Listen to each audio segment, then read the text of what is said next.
तो सिंह राशि वालों, सिंह लगन वालों, फाइनली अब वो ट्रांजिट होने जा रहा है जिसकी आप लोगों को सख्त जरूरत है। क्योंकि पिछले साल जब से शनि आपके 8th हाउस में आए हैं, जब से आपका अष्टम शनि शुरू हुआ है, लाइफ में काफी दिक्कतें हुई हैं। सैटर्न आपके 10th हाउस को देख रहे हैं अपनी तीसरी दृष्टि से। कैरियर में काफी डावाडोल वाली स्थिति क्रिएट हो जाती है और काफी लोगों के साथ ऐसा हो भी रहा है कि केतु भी आपके लगन से चल रहे हैं, रिसेंटली माघ नक्षत्र में आए हैं, तो अगेन कुछ प्रॉब्लम क्रिएट हुई है हेल्थ के अराउंड और रिलेशनशिप के अराउंड। लेकिन देखिए, अब गुरु जो आपके लिए सबसे बेनिफिक प्लैनेट है, इवन तो मार्स आपके लिए योग कारक है, लेकिन गुरु की वैल्यू आप लोगों के लिए कम नहीं है, क्योंकि गुरु आपके 5th हाउस को रूल करते हैं। 5th हाउस 9th से 9th होता है। पास्ट लाइफ के जो पुण्य कर्म होते हैं ना, हम 9th हाउस से ही देखते हैं। रेमेडीज आपके लिए वर्क करेगी या नहीं करेगी, वो भी 5th हाउस का रूलर ही डिसाइड करता है, 5th हाउस की कंडीशन ही डिसाइड करती है। अब गुरु एक्सॉल्टेड हो जाएंगे आपके 12th हाउस के ऊपर। 12th हाउस से वो कहाँ देखेंगे? आपके 6th हाउस के ऊपर, जो वर्क स्पेस के एनिमीज हो गए, आपके डे टू डे लाइफ का जो रूटीन हो गया, आपकी जो हेल्थ होगी और डेप्थ होगी, उसको डिनोट करता है। और सबसे इंपॉर्टेंट बात, गुरु का जो ऑस्पिशियस एस्पेक्ट है, जो 9th एस्पेक्ट है, वो पड़ेगा आपके 8th हाउस के ऊपर, जहां पे सैटर्न ट्रांजिट कर रहे हैं। जो सारी प्रॉब्लम का सोर्स है, अभी जितने भी इश्यूज चल रहे हैं, वो सैटर्न जनित ही हैं आप लोगों के। अब गुरु का एक्सॉल्टेड एस्पेक्ट सैटर्न के ऊपर आपकी लाइफ में बहुत रिलीफ लेके आने वाला है। खासकर वर्क स्पेस में जो कंडीशंस हैं, कैरियर की जो स्थिति चल रही है, उसमें सुधार गुरु करवा के ही रहेंगे। और देखिए, एक डबल ट्रांजिट का कॉन्सेप्ट होता है जिसमें हम गुरु और सैटर्न के कंबाइंड इन्फ्लुएंस को देखते हैं। तो ये आपके 8th हाउस के ऊपर हो जाएगा। 8th हाउस ट्रांसफॉर्मेशन का होता है, सडननेस का होता है। सडन पॉजिटिव चीजें भी 8th हाउस के थ्रू होती है। 8th हाउस आपके इन लॉज को दिखाता है, स्पाउस की इनकम को भी दिखाता है, और स्पाउस के हेल्थ पे भी उसका इंपॉर्टेंट रोल होता है।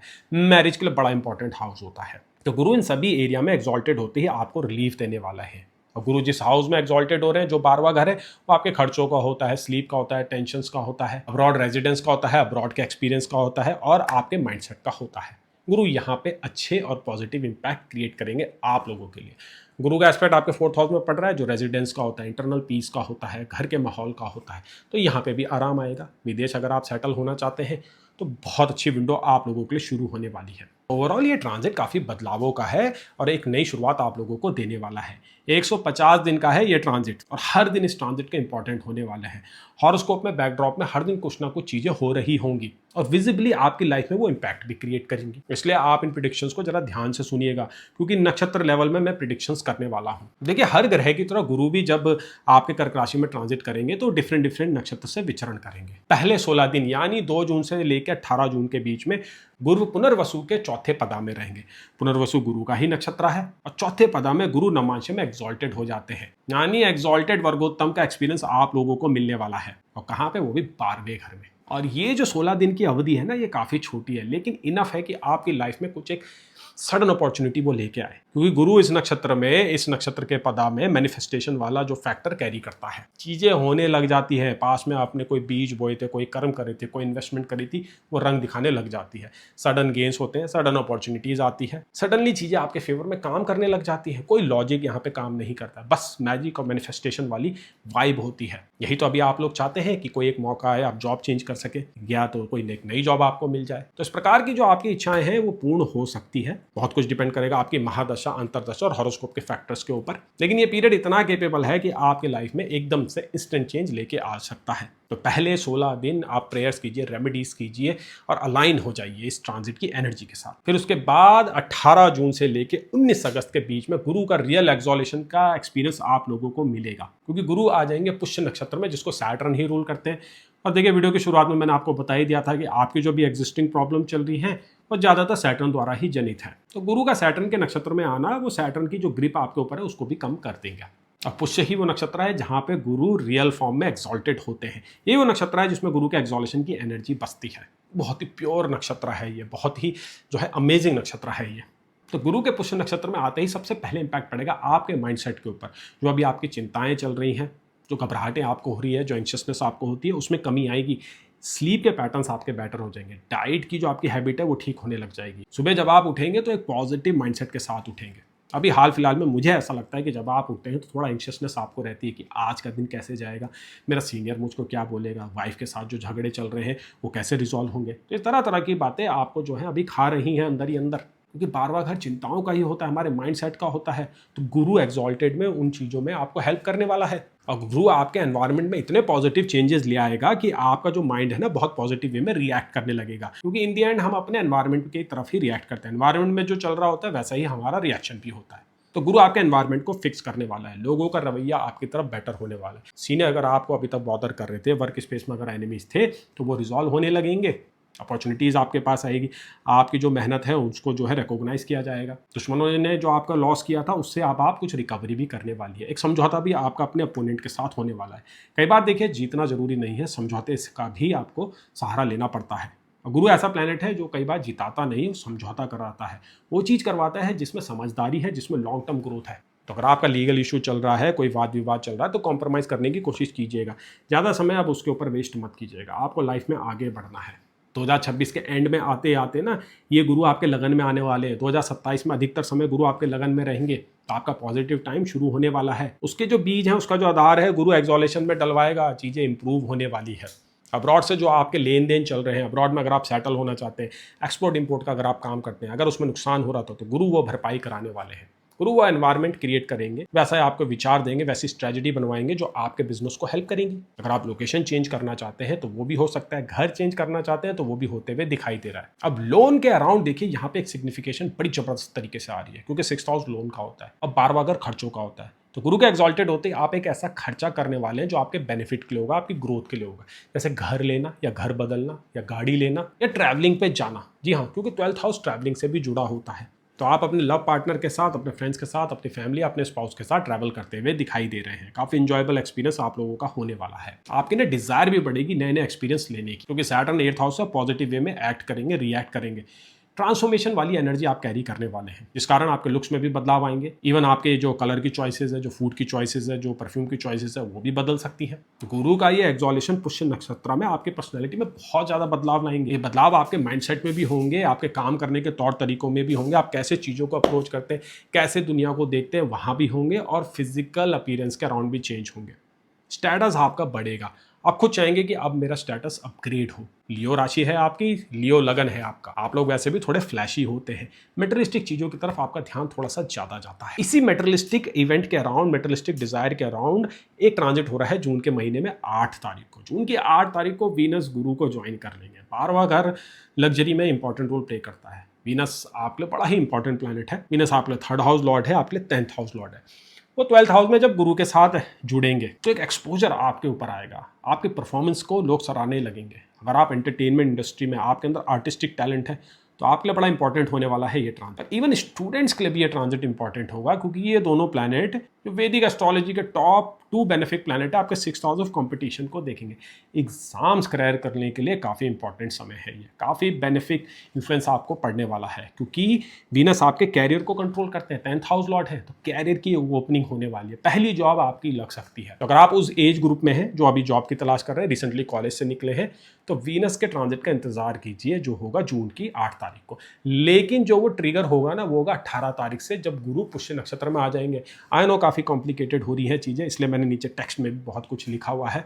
आप चाहे तो दोबारा रिवाइंड करके इस पार्ट को दोबारा सुन सकते हैं। कहीं पे डाउट है तो आप नीचे कमेंट सेक्शन में लिख सकते हैं। कंसल्टेशन आपको चाहिए तो आप मुझे व्हाट्सएप भी कर सकते हैं। ये जो एनालिसिस है ना, मैं काफ़ी डायनेमिक कर रहा हूँ, काफ़ी फ्री फ्लो में कर रहा हूँ, और प्लैनेट्स को भी बीच में ला रहा हूँ, क्योंकि जो हम प्रिडिक्शंस करते हैं वो एक प्लैनेट पर कभी भी डिपेंडेंट नहीं हो सकती है। आपको बाकी ट्रांजिटों पे भी नजर मारने की जरूरत होती है। तो कहीं पे अगर कोई बात नहीं समझ आती है तो आप उसे कमेंट सेक्शन में जरूर लिखिएगा। अब बात करते हैं हम आपके रिलेशनशिप की। 12वां घर ना इंटीमेसी से जुड़ा हुआ है। 12वां घर वो घर है जब आपका अपने स्पाउस के साथ सेपरेशन होता है, जैसे कि आपका ट्रांसफर हो जाता है या फिर डिवोर्स हो जाता है, तो 12वां घर उसमें जो है इंपॉर्टेंट रोल प्ले करता है। अपने प्रेमी से जो आपका वियोग वाली जो स्थिति बनती है वो 12th हाउस से ही देखी जाती है। तो गुरु 12th हाउस में कुछ ऐसी कंडीशंस क्रिएट कर सकते हैं जहां पे आपको किसी इंपॉर्टेंट काम के कारण थोड़ा घर से दूर जाना पड़े। अपने लव वंस के अराउंड आप थोड़ा कम टाइम स्पेंड करने वाले हैं। अब देखिए, लाइफ में अगर बिजी होंगे, कैरियर आगे बढ़ेगा, तो इतना सेक्रीफाइस तो आपको करना ही होगा। आइसोलेशन आपको होगा, लेकिन वो पॉजिटिव आइसोलेशन होगा, वैसा आइसोलेशन जो आपको ग्रोथ देता है, जिसमें आप खुद को रीड करते हैं, खुद को समझते हैं, अपनी हॉबीज पे भी ध्यान देते हैं। इसलिए मेल्स इस चीज को बड़ा पसंद करते हैं। और इस बार का जो आपका आइसोलेशन होगा, आपके कैरेक्टर को बिल्ड करने वाला है। आप काफी मेहनत करने वाले हैं खुद के। कुछ एक ऐसी चीजें हो सकती हैं जो आपको बॉदर कर सकती हैं, लेकिन फिर भी ओवरऑल आपकी ग्रोथ में बहुत अच्छा काम करने वाला है जुपिटर का एक्सोलेशन 12वें घर का। लंबे स्पेल होने वाले हैं मेडिटेशन के। ऐसे लोगों के साथ आप जुड़ने वाले हैं जिनका एक आपके जैसा माइंडसेट होगा। स्पिरिचुअल लोगों के साथ आप जुड़ने वाले हैं, साइकिक लोगों के साथ आप जुड़ने वाले हैं, इंटेलेक्चुअल्स के साथ आपका उठना बैठना शुरू हो जाएगा। और ये ज़रूरी भी है, समय की डिमांड है। आप एक ही पैटर्न में अब तक जी रहे थे, अब आपको वो ब्रेक करना होगा, अपने सर्कल को चेंज करना होगा। अब गुरु देखें ना, आपके लिए 5th हाउस लॉर्ड भी है, यानी वो बच्चों के सारे मैटर को कंट्रोल करते हैं, नेचुरल पुत्र कारक का भी है। अब 12वें घर में जब वो एग्जॉल्टेड होंगे तो वो ये दिखा रहा है कि आपका जो चाइल्ड है, आपका जो बच्चा है, वो घर से भी दूर जाएगा, वो पढ़ाई के लिए जा सकता है, जॉब के लिए जा सकता है, शादी के बाद सेपरेट रहना शुरू कर दे। इस प्रकार की कुछ स्थितियां बनेगी जहां आपका चाइल्ड प्रोग्रेसिव मूवमेंट करने वाला है, आपको प्राउड भी फील कराने वाला है।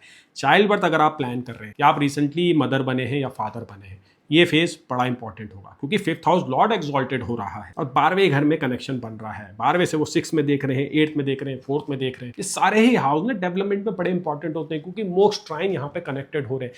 4th house, 8th house, 12th house मोक्ष ट्राइन बनाते हैं। गुरु इन सबको आपस में कनेक्ट करने वाला है।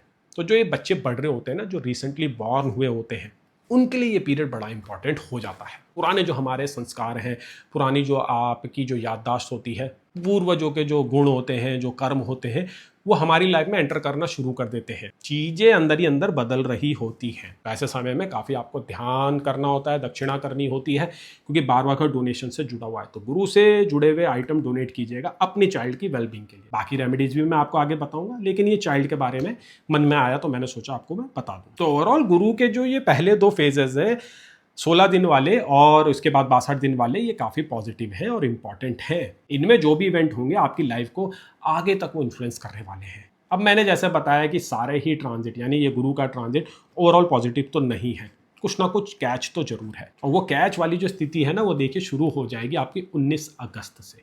19 अगस्त को गुरु आ जाएंगे अश्लेषा नक्षत्र में। अश्लेषा नक्षत्र बड़ा ही कॉम्प्लिकेटेड नक्षत्र होता है, उसको मरकुरी रूल करते हैं और ये वो नक्षत्र है जिस पर सर्पेंट एनर्जी बसती है। सेम टाइम हमारी जितनी भी इनसिक्योरिटी है, साइकोलॉजिकल हमारे जो इश्यूज हैं, जो हमारी जो बोलते हैं ना, जो कमियां हैं हमारे व्यक्तित्व की, वो अश्लेषा नक्षत्र से ही ओरिजिनेट होती हैं।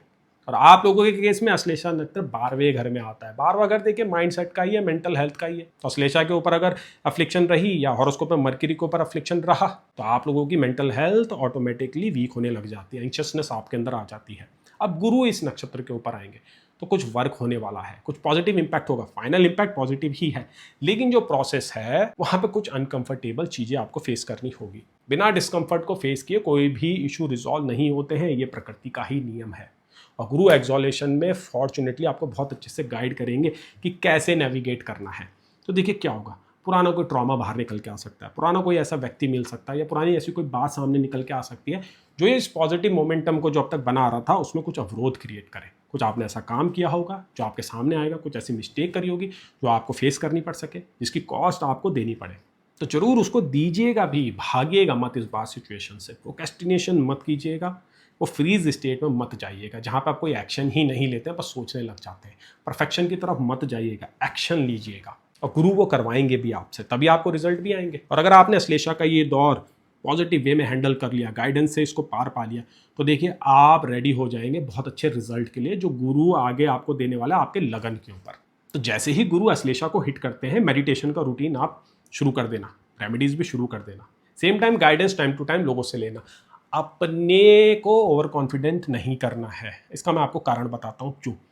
देखिए पैरेलली क्या होगा ना, सैटर्न जो है रेट्रोग्रेड हो जाएंगे आपके जुलाई के लास्ट वीक से। 8th हाउस में सैटर्न का रेट्रोगेशन आसान नहीं होता है। लास्ट रेट्रोगेशन आपके 8th हाउस में, इसके बाद 30 साल बाद होगा।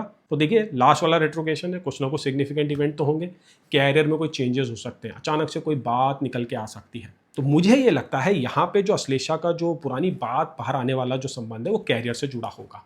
और सेम टाइम क्या होगा, इसी अवधि में 18 सितंबर को जो है ना, मार्स भी डेबिलेटेड होकर आपके 12th हाउस में आ जाएंगे। तो खिचड़ी सी बन रही है, थोड़ी कॉम्प्लिकेशन क्रिएट हो रही है, टेंशन हो रहे हैं, स्ट्रेस बढ़ने लग जाएंगे। जो आपको कोशिश करनी है अपना पेशेंस बनाए रखना है। और एक बात ये ध्यान रखनी है कि कुछ भी बड़ा नेगेटिव नहीं होगा, चीज़ें आप लोग हैंडल कर लेंगे। यहाँ जो भी इश्यूज जनरेट होंगे वो आपकी बेहतरी के लिए होंगे, आपकी बढ़ोतरी के लिए होंगे। कुछ ऐसी चीज़ें हैं जिनसे आप भाग रहे थे, उनका आपको सामना करना होगा और गुरु को करवाएंगे, पॉजिटिव वे में कराएंगे, चीज़ें रिजॉल्व होंगी, आपके फेवर में आएंगे। बस प्रोसेस थोड़ा सा डिफिकल्ट होगा। अब देखिए ये ट्रांजिट क्या है ना, जो लोग साइंटिस्ट हैं, जो डॉक्टर हैं, जो इंजीनियर्स हैं या किसी खोज में लगे हैं या पीएचडी कर रहे हैं, उनके लिए बहुत सपोर्टिव है। क्योंकि मेंटली बड़ा शार्प बना देता है ये ट्रांजिट। आपको वो एबिलिटी दे देता है कि आप जो है ना रीजंस ईजिली आइडेंटिफाई करने लग जाते हैं, हिडन डिटेल्स आपको दिखने लग जाती है जो औरों को नहीं दिखेगी, आपको ईजिली नोटिस हो जाएगी।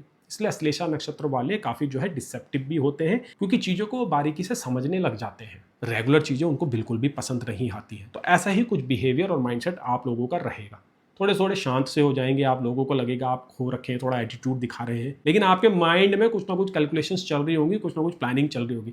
अश्लेषा में गुरु आपसे ऐसा करवाएंगे, गुरु आपको गाइड करेंगे। 5th हाउस लॉर्ड है, विजडम के कारक है, अश्लेषा में जाएंगे, प्रोबिंग एबिलिटी आपकी बढ़ा देंगे। कोई पुराना केस आप रिजॉल्व कर सकते हैं, पुरानी कोई एक ऐसी बात थी जो आपको बॉदर कर रही थी, उसको अनकवर कर सकते हैं, अपने माइंड को बहुत अच्छे से अनकवर कर सकते हैं। स्पिरिचुअल अगर आप हीलर हैं तो बहुत अच्छी आपको नॉलेज मिलने वाली है। मेडिटेशन में आपको चीज़ें दिखाई देने लगेगी, सपनों में आपको कुछ ना कुछ दिखाई देने लगेगा। तो इस प्रकार के आपको एक्सपीरियंस होंगे। और फाइनली 31 अक्टूबर को गुरु की ये जर्नी एंड हो जाएगी अश्लेषा नक्षत्र में। गुरु आ जाएंगे आपके किधर, सिंह राशि में, जो आपका लगन है। तो बहुत अच्छा फेज़ आप लोगों के लिए फिर से शुरू हो जाएगा। तो बड़ी इंटरेस्टिंग होने वाली है आप लोगों के लिए ये जर्नी, जब गुरु एग्जॉल्टेड रहेंगे। जो भी होगा पॉजिटिव होगा। अभी जो नेगेटिविटी चल रही है उससे गुरु आपको हेल्प करेंगे। रेमेडीज़ में क्या करना है, देखिए, अष्टम शनि को तो पैसिफाई करना अभी भी जरूरी है। अष्टम शनि को पैसिफाई आप कर सकते हैं हनुमान जी की पूजा से, उनकी वंदना से, क्योंकि हनुमान जी मंगल को भी रूल करते हैं और मंगल आपके लिए योग कारक है। डबल इंपैक्ट होगा, एक तीर से दो शिकार होंगे। और सेम टाइम आप सूर्य देव की भी पूजा कीजिए। सूर्य देव आपके लग्नेश हैं, आपके राशि लॉर्ड है। आदित्य हृदय सोत का पाठ कीजिए, डेली कीजिए, सूर्य को जल चढ़ाइए। एक रूटीन के साथ लाइफ को जिए। ट्रांसफॉर्मेशन जो आ रहा है उसको एम्ब्रेस कीजिए, उसको एक्सेप्ट कीजिएगा। तो देखिए, जो कस्टम रेमेडीज़ होती है ना, जो आपके लिए स्पेसिफिक है, वो तो आपके हॉरोस्कोप को देख के ही पता चलेगी। तो अगर आपको कंसल्टेशन चाहिए तो आप मुझे व्हाट्सएप कर सकते हैं। आपको क्लासेस भी चाहिए तो आप मुझे व्हाट्सएप कर सकते हैं। बहुत जल्दी नया बैच शुरू होने वाला है। स्टूडेंट्स के मैं वेट कर रहा हूँ, एनरोल कर रहा हूँ। एक सर्टेन स्ट्रेंथ के बाद चीज़ों को मैं शुरू करने वाला हूँ। तो आप मुझे व्हाट्सएप जरूर कीजिएगा अगर आप एस्ट्रोलॉजी सीखना चाहते हैं। और ऐसे ही हॉलिस्टिक एनालिसिस के लिए, जहाँ पे मैंने सिर्फ एक प्लैनेट के ऊपर ध्यान नहीं दिया है, काफ़ी डायनेमिक फैक्टर्स लेके आया हूँ, नक्षत्रों को भी बीच में लेके आया हूँ। तो ऐसे ही और वीडियोस के लिए आप जो है ना चैनल को फॉलो कीजिए और थोड़ा इंकरेजमेंट दिखाइए कमेंट सेक्शन में। आपके जो डाउट्स है, कमेंट है, क्वेश्चन है, उसको लिखिएगा। नई सीरीज आगे राहु की अपलोड होगी, क्योंकि राहु के ऊपर से अब गुरु का एस्पेक्ट हट चुका है। तो राहु के ट्रांजिट में अपडेट हुआ है, उसकी सीरीज में आपके लिए लॉन्च करने वाला हूँ। चलिए आगे बढ़ते हैं, जानते हैं अगली राशि का हाल, जो कि है कन्या राशि।